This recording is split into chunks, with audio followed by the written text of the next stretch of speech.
50. Meron din po tayo sa screen. Pwede po natin itong basahin ng salita.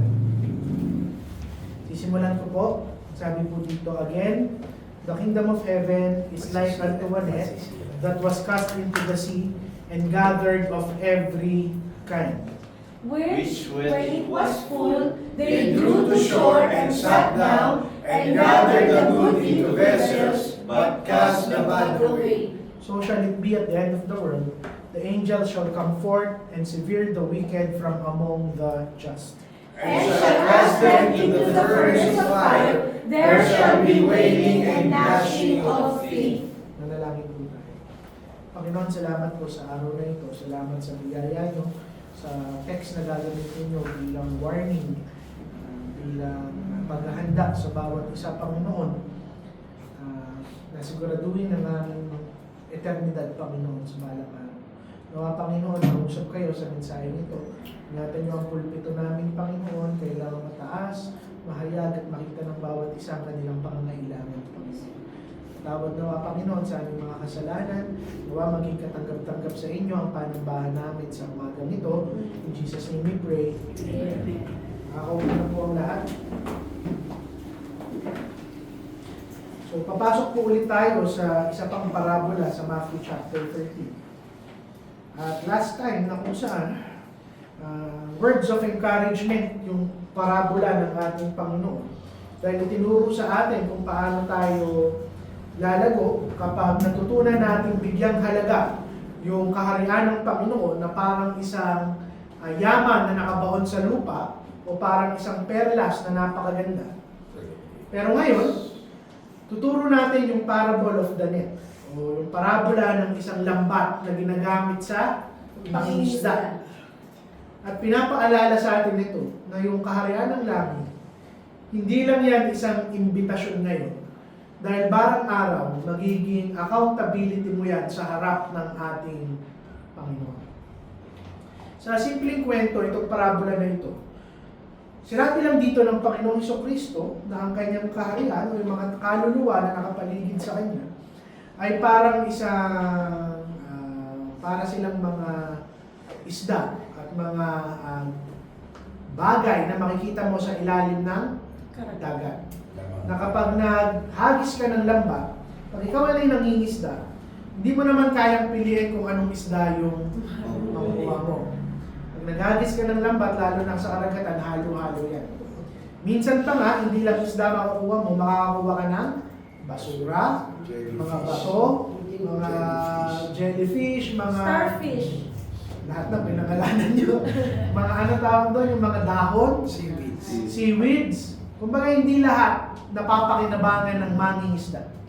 Sabi ng Panginoon, at itong lambat na to, sa kanila kasi hindi katulad dati na kapag naglambat ka, doon mismo sa pwesto, di ba, kung saan mo kinuha yung hinagis yung lambat, pag nakuha mo na yung mga isda, kukunin mo na. Sa kanilang kapanahunan, hindi pa ganoon yung style. Pagkalambat nila, pag-agis nila yung lambat, yung bangka, unti-unti lang aandar, hanggang sa unti-unting sumara yung lambat, hanggang sa dumating sila doon sa dalampasigan, tabing dagat. Pero pagdating sa tabing dagat, doon na matatapos yung kwento.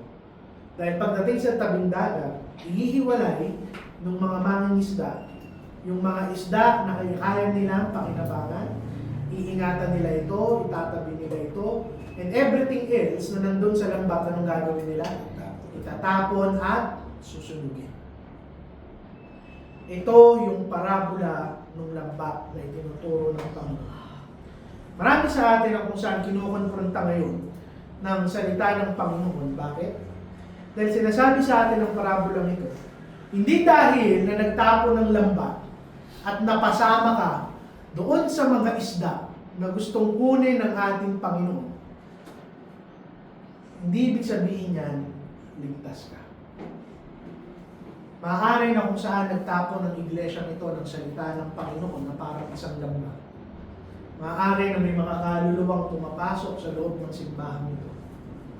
Pero hindi lahat ng kaluluwa, pagdating sa dalampasigan, ay iingatan ng ating Panginoon. Amen. May mga kaluluwa na kung kung saan napasama sa lambat, pero balang araw ay itatapon at susunugin ng ating Panginoon. At masakit itong katotohanan na ito. This parable, tinatawag ka niya ngayon upang i-examine ang iyong sarili. Pag dumating yung araw na yung lambat ay nandun na sa dalampasigan, saan ako mapupunta? This is an invitation of the kingdom. Sinimula ng Panginoon yung parabola niya sa isang napakasimple pero makapangyarihang imahe. Sabi doon, again, the kingdom of heaven is like unto a net that was cast into the sea and gathered of every kind. Makikita nyo rito kung gaano kabuti ang ating Panginoon. Ang isang mangingisda, kapag naghagi siya ng lambat, hindi siya mamimili kung sino yung kanyang hahagisan. At ganun din yung ating iglesia. Hindi natin pipiliin kung sino yung bibigyan natin ng salita ng ating Panginoon. Sabi ko nga sa inyo, kahit mamamatay tao pa at pumasok sa loob ng ating iglesia, as long as uupo yan at makikinig ng kanyang salita, tatanggapin yan ng ating iglesia.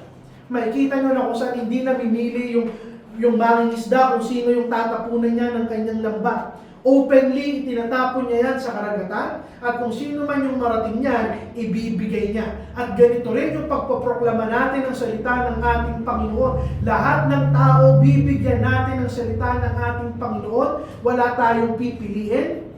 Pero, there will come a time na mananagot ang bawat isang nakarinig ng salita ng ating Panginoon. Sa kanilang kapanahonan, sabi ko nga sa inyo, pag binato nila yung lambat, hindi nila kaagad yan kinukuha.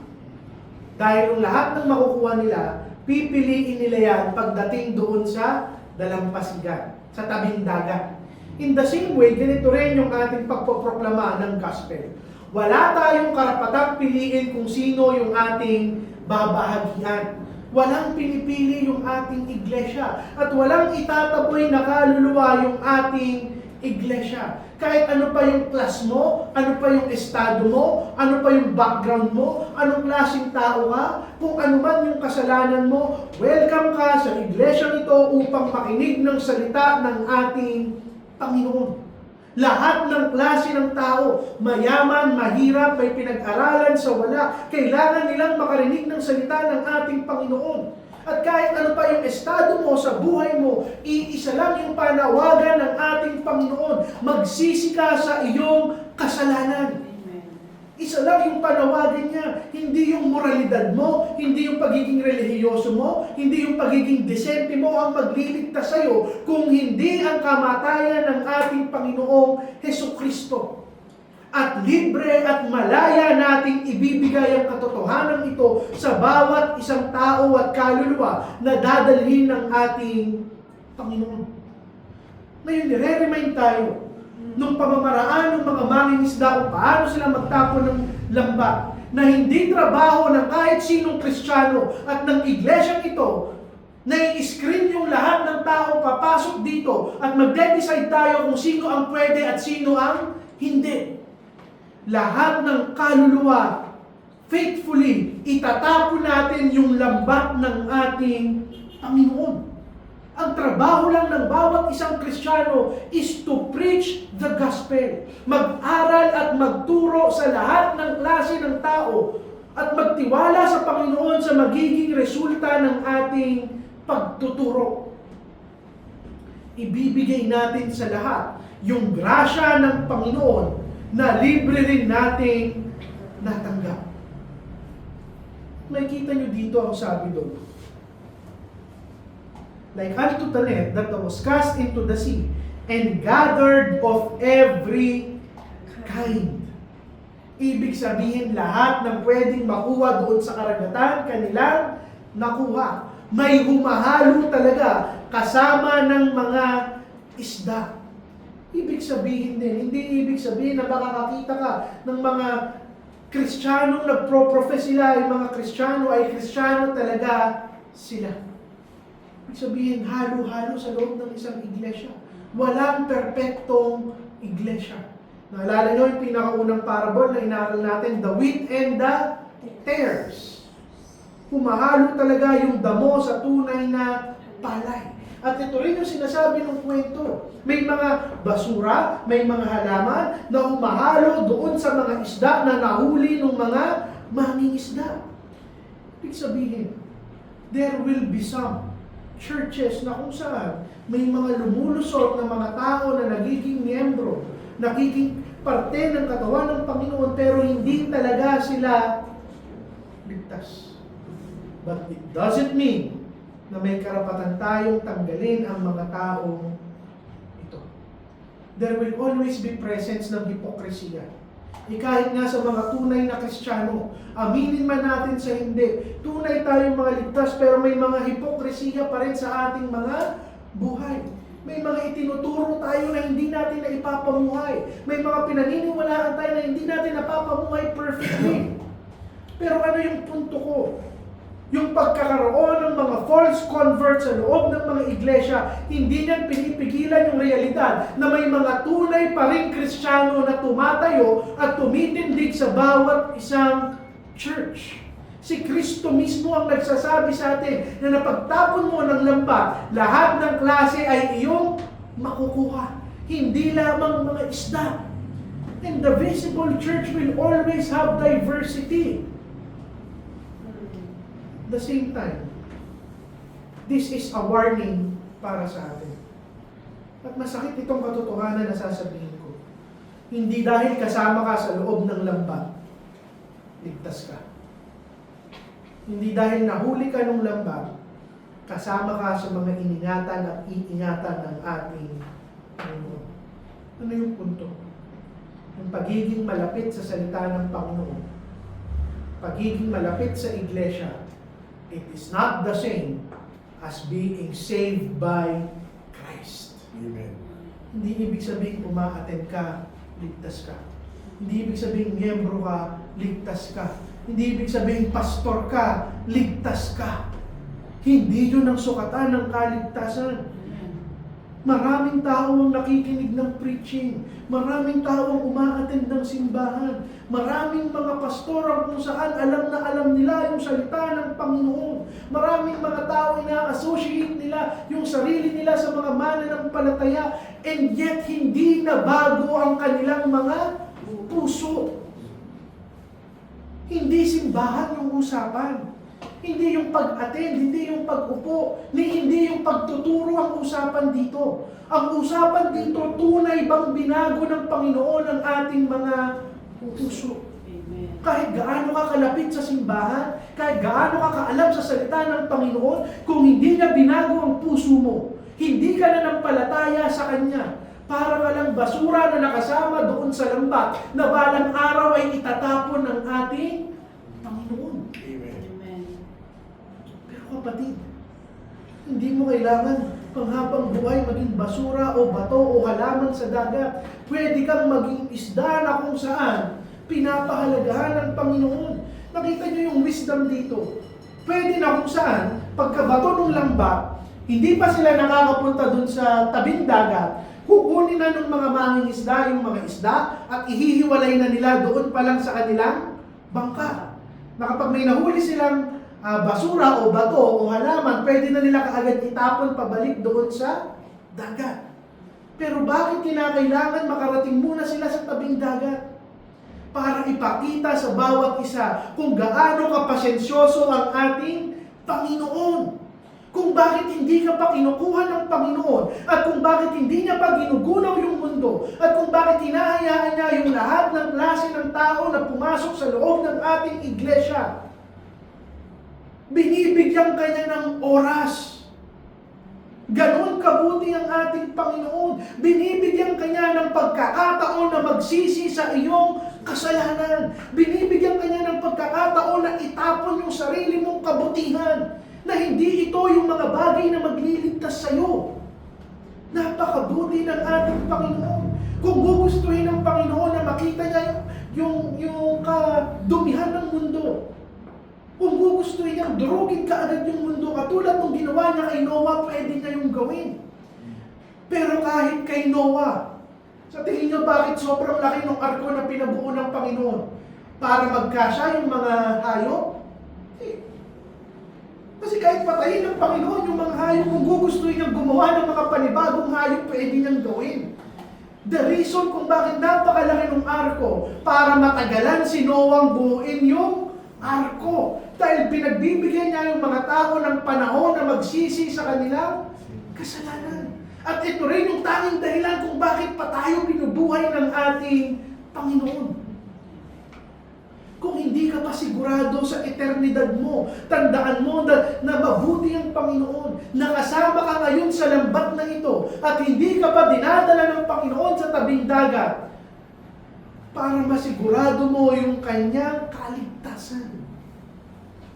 Pero kapatid, hindi permanent yung patience ng Panginoon. Marami sa atin iniisip may bukas pa. Pwede pa akong magpayaman bago ko tanggapin yung Panginoon. Pwede pa akong magtrabaho. Pwede ko pang tuparin yung pangarap ko. Pwede pa akong mamuhay ng masaya bago ko i-give up yung mga bagay na mahalaga sa akin. Bukas na akong magsisisi. Bukas na akong magbabago. Hindi pang habang buhay yung pasensya ng Panginoon. Paano kung sa kinabukasan kunin ka niya? Paano kung sa kinabukasan, tapos na yung haba ng lambat, nandun ka na sa tabing dagat. Hindi pang habang buhay na nasa laot yung mga mangingisda. Darating yung araw na pupunta sila doon sa tabing dagat. At maging handa ka kung itatabi ka ng mga mangingisda o itatapon ka at susunugin. Tinuturuan tayo ng comfort at caution. Comfort, bakit? We find comfort sa katotohanan na kung saan para sa lahat yung salita ng ating Panginoon. Lahat tayo iniimbita ng Panginoon sa kaligtasan.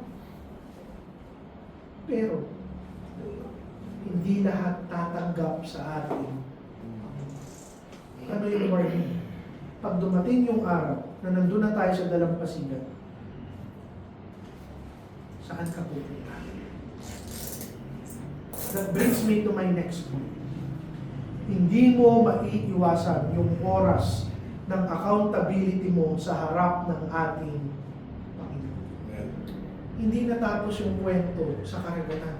Napunta sila sa dalampasigan sa tabing dagat. Sabi sa verse 48, which when it was full, they drew to shore. Hindi pang habang buhay yung grasya ng ating Panginoon. There will come a time sa mundong to na dudurugin ng Panginoon ng mundong to at yung bawat isang kaluluwa haharap sa Kanya. Ano yung palatandaan kung kailan babalik na yung mga mangingisda doon sa dalampasigan? Sabi sa verse 48, which when it was full. Ibig sabihin, yung lambat, hindi nila kukunin hanggat hindi ito puno. Hanggat hindi mabigat. Pero, ibig sabihin din nun, hindi yan panghabang buhay nandun sa karagatan. Hihilahin niya ng Panginoon in the proper time. Pagtapos na yung plano ng Panginoon, pagtapos na yung ibinigay niya sa bawat isang buhay, anong sabi sa Hebrews? It is appointed unto man wants to die. Lahat tayo may araw ng kamatayan. At hindi yan swerte at malas. Itinakdak yan ng ating Panginoon. Ito nga yung nakakalungkot. Marami ang nabubuhay na iniisip nila panghabang buhay nasa dagat yung lambat. Lagi natin inaisip, may oras pa ako, may oportunidad pa ako, may chance pa akong magsisi. Pero sinasabi ng Panginoon, nagkakamali ka, hindi panghabang buhay ang lambat sa karagatan. Darating yung araw na ihihiwalay ng Panginoon yung mga basura at bato sa mga isda. Kapatid, today is the age of grace. Ngayon ang araw ng kaligtasan. Ngayon mo pwedeng tanggapin yung grasya ng Panginoon. Tanggapin mo ito bago isarado ng Panginoon ang pintuan ng buhay mo. Huwag mo nang patagalin pa. The moment na patagalin mo yung pagsisisi, sumusugal ka sa oras. Sumusugal ka na bukas buhay ka pa.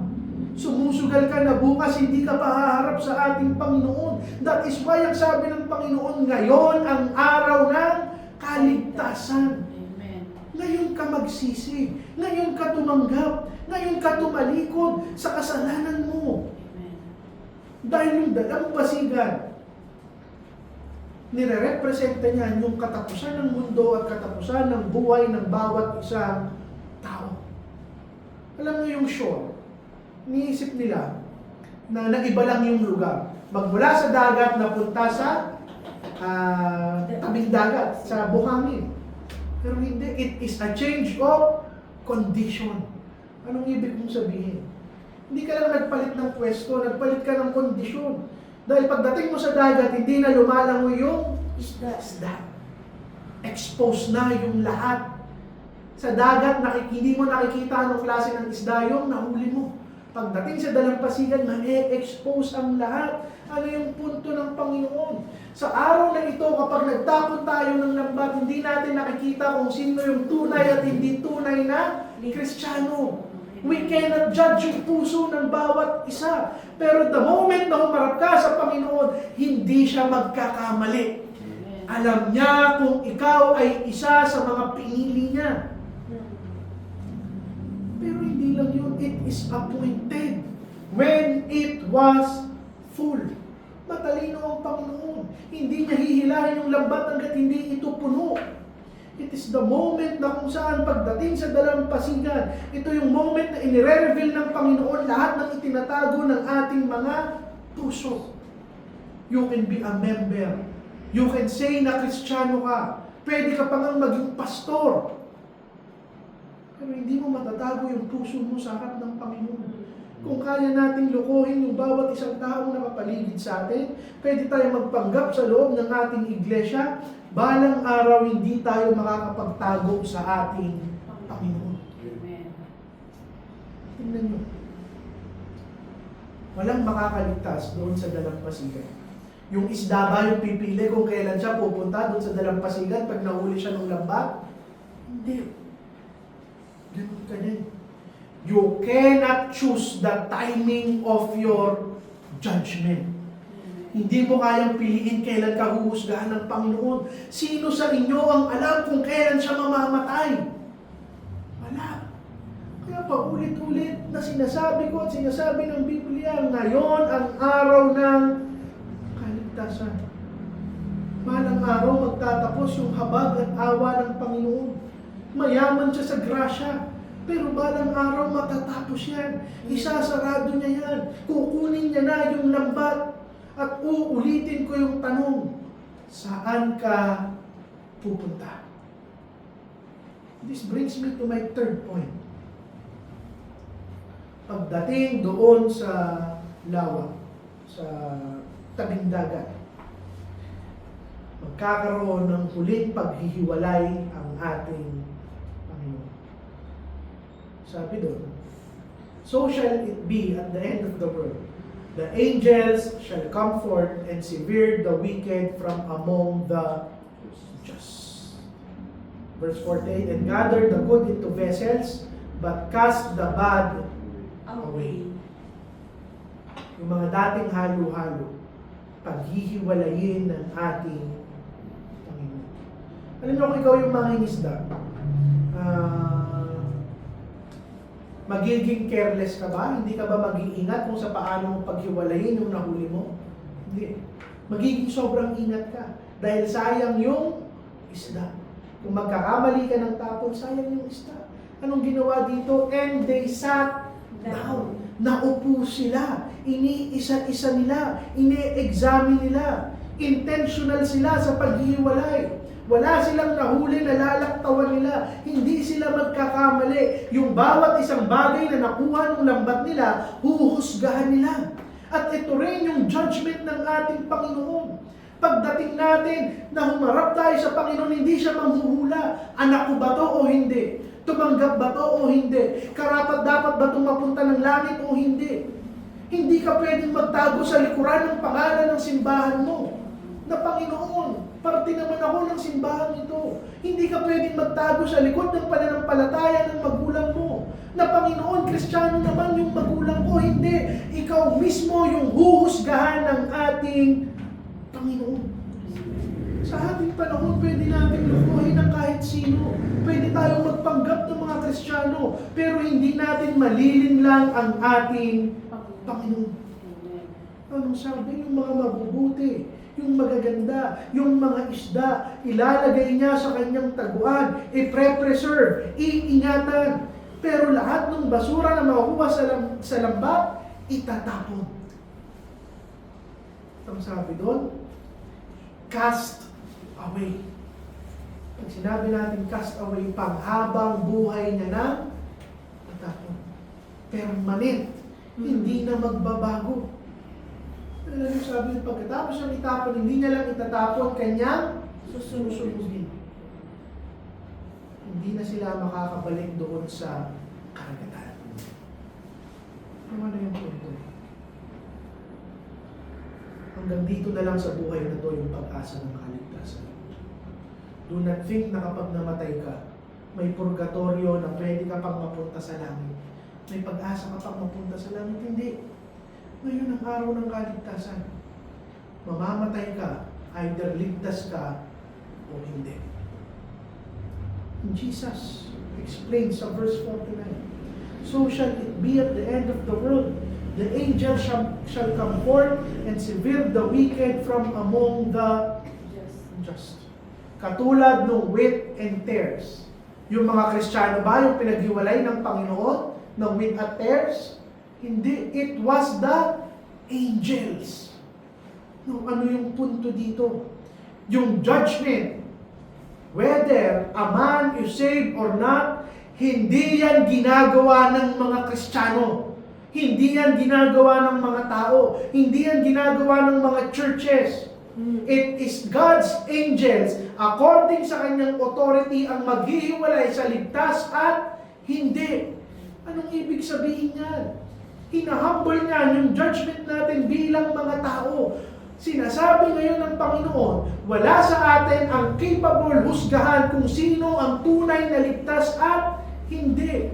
Pwede natin ma-misjudge yung motive ng isang tao. Pwede tayo magkamali. Hindi natin maunawaan yung struggle ng isang tao. We can mistake immaturity with hypocrisy.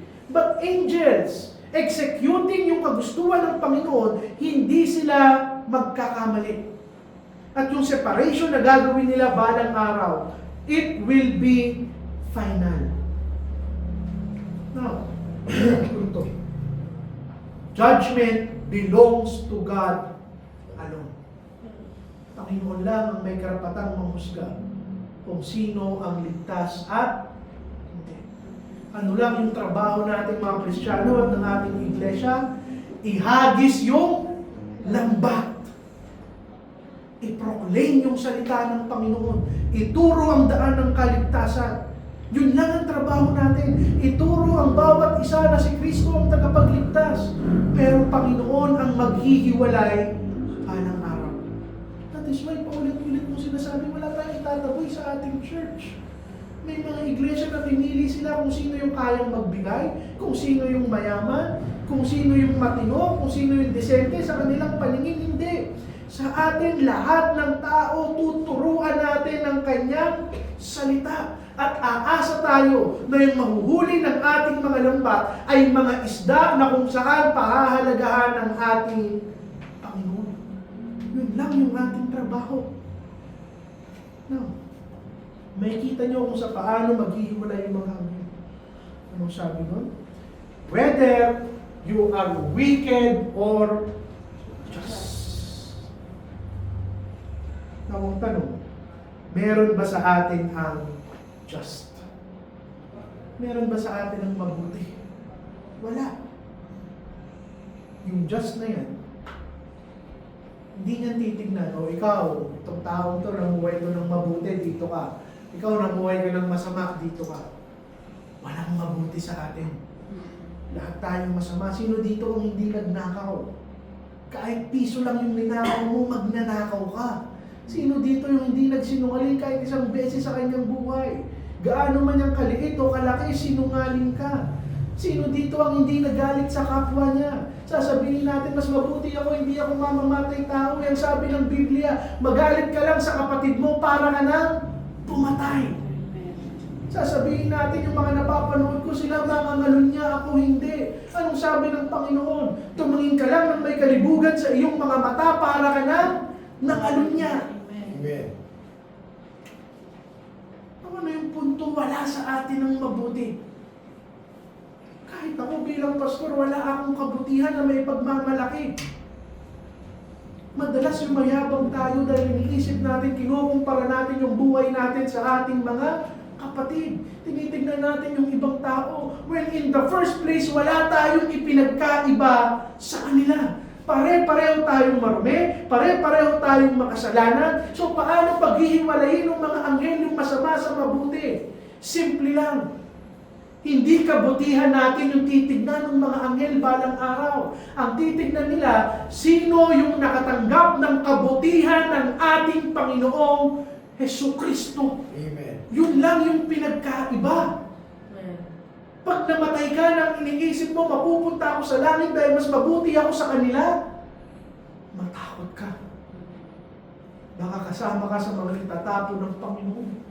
Pero kung mamamatay ka nang alam mo, na yung tanging kabutihan na maipagmamalaki mo ay yung kabutihan na ipinahiram sa akin ng aking Panginoon.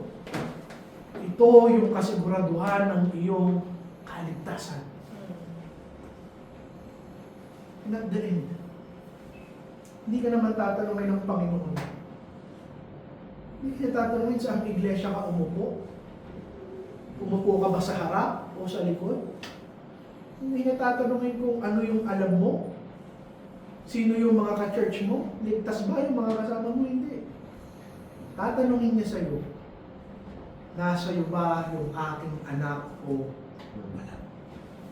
Dahil yung kabutihan lang na meron ng isang tao, yung kabutihan ni Kristo na nasa Kanya. Ito, it teaches us na siguro hindi perfecto yung church. Halo-halo sa loob ng isang iglesia. Lahat nababatuhan ng lamba. Pero mapalad tayong mga Kristiyano na nasa atin yung kabutihan ng ating Panginoon Jesucristo. Alam niyo, pwede siyang mamili kung sino yung mayaman, sino yung edukado, sino yung magaling, sino yung mabait, kung sa paano mamili yung mundo. Pero hindi ganun mamili yung Panginoon. Kahit ikaw pa yung pinakamababa, pinakamarumi, pinakamakasalanan, kung tinanggap mo si Kristo, ligtas ka. Pang-apat, at pinakahuli, bago tayo magtapos. Yung nakakatakot na realidad ng parusa ng ating Panginoon. Hindi natapos ang paghihiwalay ng mga anghel. Sabi ko, and shall cast them into the furnace of fire. There shall be wailing and gnashing of teeth. Sa Tagalog, ang sabi doon, balang araw, lahat ng mga taong hindi nagtiwala kay Kristo, natapon niya sa dagat-dagatang apoy ng impyerno, kung saan mayroong pagtangis at pagngalit ng kanilang mga ngipin. Alam mo, if I were to describe hell, simple lang. Dito mo matatagpuan yung matinding galit ng ating. Marami sa atin tinitingnan yung impyerno na masakit lang, mahirap lang. Walang sakit, walang pagdurusa sa mundo ito na tatapat sa galit ng Panginoon sa impyerno. Dito susunugin yung kaluluwa mo at yung laman mo, pero hindi ka namamatay. Dito nabubulok yung laman mo, kinakain ng mga uod, pero hindi ka namamatay. Dito mo maririnig yung mga tao sa pagsisisi nila, pero huli na ang lahat. Dito sila tatangis. Dito magngangalit yung ngipin nila. At bakit nagngangalit? Hindi lamang sa sobrang sakit, pero kundi sa sobrang galit nila sa Panginoon na kanilang tinalikuran at hindi tinanggap habang sila ay nabubuhay. At hindi totoo na si Satanas ang naghahari sa impyerno. Anong sabi natin? Omnipresent ang Panginoon. Kahit sa impyerno, nandun ang Diyos. Pero yung klase ng Diyos na nandun, yung galit na presensya ng ating Panginoon. Hindi si Satanas yung magpaparusa sa mga kaluluwa. Yung Diyos na kanilang tinalikuran. Yung Diyos na hindi nila tinanggap, thinking na sapat yung mabubuti nilang gawa upang sila ay maligtas. Yung Diyos na pinagmayabangan nila na ako mabuti, hindi kita kailangan. Ito yung Diyos na magpaparusa sa kanila. At tignan nyo, yung kahahantungan ng mga taong to, they will be cast into the furnace of fire. Yung itatapon. Ibig sabihin, nire-reject sila ng Panginoon. Hindi lang sila basta pinaparusahan, tinatapon na sila ng ating Panginoon. Pinabayaan na sila ng ating Panginoon. They will be judged. Sa tingin nyo, bakit apoy yung ginamit ng Panginoon sa impyerno? Pwede naman niyang gawing sobrang lamig at mahihirapan pa rin yung mga tao. Bakit apoy? Dahil sa scripture, fire has always been the symbol ng divine judgment ng ating Panginoon. Banal, consuming, wala siyang itinitira. Hindi na makakatakas. Ito yung itinuturo ng ating Panginoon, and this is final. Matakot ka dahil kapag ibinato ka ng Panginoon, wala nang ibang paraan pa para ikaw ay makaalis. Amen. Sabi ng Panginoon, kapag nahuli ka na ng lambat, sinulog ka na ng mga mangingisda, hindi ka na ibabalik ng mga mangingisda doon sa dagat.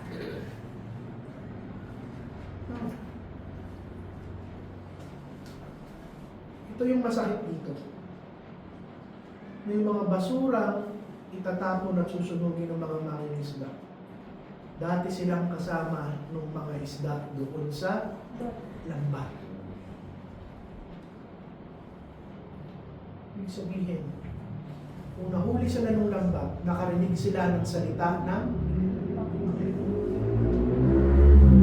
alam nila yung daan ng kaligtasan. Alam nila yung turo. Nakarinig sila. Wala silang excuse na sasabihin sa ating pati dito yung masakit. Kung naririnig mo ngayon yung daan ng kaligtasan at hindi mo tatanggapin si Kristo, balang araw habang sinusunog tayo doon sa impyerno, naiisip natin na kung saan itinuro to sa akin. Narinig ko to. Alam ko to. Bakit hindi ko ito ginawa? Bakit hindi ako tumanggap? Kapatid, kung kukundinahin man ng Panginoon sa impyerno ang kahit sino man, hindi dahil nagkulang ka ng oportunidad. Maaalala mo yung bawat isang linggong lumipas na nakarinig ka ng kanyang salita. Merong kasiguraduhan ng hirap. Sabi doon, there shall be wailing and gnashing of teeth. Iniisip natin, pag sinulog tayo, kinain ng ukod yung laman natin, matatapos yung ating paghihirap. Hindi kahayaan ng Panginoon mamatay. For eternity, hindi ko ma-imagine yung eternidad, walang katapusan. You are aware na experience mo yung hirap na ipapadala sa iyo ng ating Panginoon. At hindi mga apostol yung nagtuturo nito ng parabolang ito. Hindi propeta, hindi si pastor. Si Kristo yung nagturo ng parabolang ito. Ibig sabihin, yung Diyos na nagligtas, siya rin yung nagbibigay ng kasiguraduhan na paparusahan niya ang lahat ng makasalanang hindi tatanggap. At kung sasabihin yung panakot lang ang impyerno, you are wrong. Mas maraming ulit binanggit ng Panginoong Jesucristo yung salitang hell kesa heaven. Mas maraming ulit niyang itinuro ang impyerno kesa sa langit. Bakit? Dahil hanggat hindi mo alam yung katotohanan ng kanyang parusa, mamumuhay ka nang iisipin mo masaya ang buhay na ito lang yung kasiyahan, you are wrong. Darating tayo sa punto ng buhay natin na kapag kinuha tayo ng ating Panginoon, Siguraduhin mo kung saan ka pupunta. Kapatid, hindi ko kayo tinatakot. Sinasabi ko to dahil mahal ko yung bawat isang kaluluwang nandito sa loob ng ating iglesia. Hindi ko alam kung ano yung mararamdaman ko bilang pastor, balang araw. Kung may makikita ako na isa sa mga taong binagyan ko ng salita na sinusunog ng ating Panginoon. No. Sa pagtatapos natin, yung parabola na ito, hindi ko ito ikinuwento at itinuro sa inyo para takutin ng kahit sino. Tinuturo ko ito so you can make an informed decision. Huwag niyong ipagpaliban ang kaligtasan. Hindi natin alam kung bukas gigising pa tayo. Hindi nga natin alam kung paglabas natin masagasaan tayo o mabangga tayo o may mahulog lang na bato sa ulo natin. Wala. Hanggat naririnig mo yung grasya ng Panginoon, hanggat may tsansa ka na tumanggap ka. Ito yung tanong na iiwanan ko sa bawat isa. Saan ako pupunta the moment na makarating na yung lambat sa dalampasigan?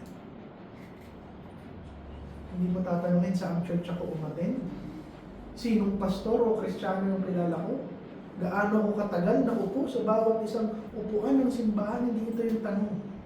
Ang tanong, tinanggap ko na ba talagang tunay ang aking Panginoong Jesucristo? Amen. Yung gospel na nagliligtas. Yung Kristo na nagliligtas. Siya rin yung Kristong magpaparusa balang araw. Amen. The moment that you ignore yung warning ng simbahang ito sa araw na ito, matakot ka. Dahil hindi mo alam kung saan ka dadalhin ng Panginoon sa kinabukasan. Siyempre lang yung panawagan ko. Magsisi ka, manampalataya ka. Libre ang daan ng kaligtasan. Pakabuti ng Panginoon. Hindi na sinabing kailangan mong magbayad ng 1 milyon, nililigtas kita. Hindi na sinabing kailangan ikaw yung pinakamatalino, pinakamabuti, pinakamabait, pinakamapanalangin. Hindi. Buti ng Panginoon, libre ang kaligtasan na kailangan mong gawin lang magsisi at manampalataya. Hindi dahil nandito ka sa loob ng simbahang ito ay ligtas ka. Hindi dahil naririnig mo yung salita niya, ligtas ka. Kailangan mong tanggapin siya ng tunay. Amen. Examine yourselves. Hindi pagiging relihiyoso ang usapan. Hindi yung naniniwala kang buhay ng Diyos. Hindi. Ang tanong, tinanggap ko ba talagang tunay si Kristo? Amen. Dahil ito lang yung maghihiwalay sa ating balang araw. At nananalangin akong tunay. Yung bawat isang taong nakakasalamuha ko sa iglesia, kasama ko kayo balang araw sa kalangitan. Amen. Tinatapon pa rin ng iglesia ito ang lambat. Hindi pa huli ang lahat. Manalangin po tayo. Panginoon, salamat po sa paalala niyo, sa warning niyo, Panginoon. Naman, nagising talagang tunay ang bawat isa sa amin. Huwag kami magpatumpik-tumpik, Panginoon, sa mga kapatid namin hindi pa sigurado sa kanilang kaligtasan. Salamat sa grasya niyo na hanggang ngayon ay nakakarinig sila ng inyong salita. Binibigyan niyo pa ng tsansa ang bawat isang manampalataya at magsisi, Panginoon. Mga Panginoon, talikuran namin lahat ng aming mga kasalanan. Sa aming mga Kristiyano na nagpro-proclaim na sigurado kami sa aming kaligtasan, pakita nawa namin ito sa aming mga buhay, Panginoon. Mamuhay kami na parang mga isda at hindi mga basura, Panginoon, sa inyong mga kapatid. Salamat sa lahat ng biyaya niyo. Patawad nawa sa aming mga kasalanan. Bless niyo, Panginoon, ang aming ikapuk, Panginoon, sa aming pagbabalik. At magamit ito ng iglesia namin ng matapat sa inyong pangalan. In Jesus' name we pray. Amen. Pagpasa po sa lahat. Isang awit na lang